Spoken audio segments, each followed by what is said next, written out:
ఢిల్లీలో సీఎం రేవంత్ రెడ్డి బిజీగా గడుపుతున్నారు. కేంద్ర మంత్రి ప్రహ్లాద్ జోషితో మంత్రి ఉత్తమ్తో కలిసి మరోసారి భేటీ అయ్యారు. 2014-15 ఏడాదిలో సేకరించిన ధాన్యం బకాయిలు 1468 కోట్లు విడుదల చేయాలని విజ్ఞప్తి చేశారు. ప్రధానమంత్రి గరీబ్ కళ్యాణ్ యోజన కింద సరఫరా చేసిన బియ్యానికి సంబంధించిన బకాయిలు 343 కోట్లు విడుదల చేయాలని కోరారు. సీఎంఆర్ డెలివరీ గడువు పొడిగించాలని కేంద్ర మంత్రికి సీఎం రేవంత్, మంత్రి ఉత్తమ్ విజ్ఞప్తి చేశారు. ఇప్పుడు ముఖ్యమంత్రి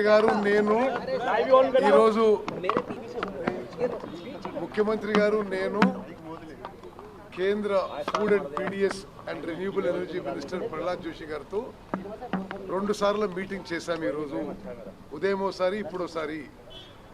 తెలంగాణ రాష్ట్రానికి గత 10 ఏళ్ల నుంచి కొన్ని డ్యూస్ ఉన్నాయి.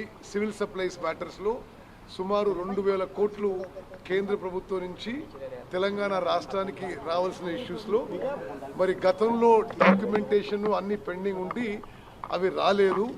మేము ఇప్పుడు ప్రహ్లాద్ జోషి గారికి ఒప్పించాం. తెలంగాణకి రావాల్సిన 2000 కోట్లు విడుదల చేయాలని చెప్పి వారు కోరడం జరిగింది. వారు పాజిటివ్గా స్పందించారు.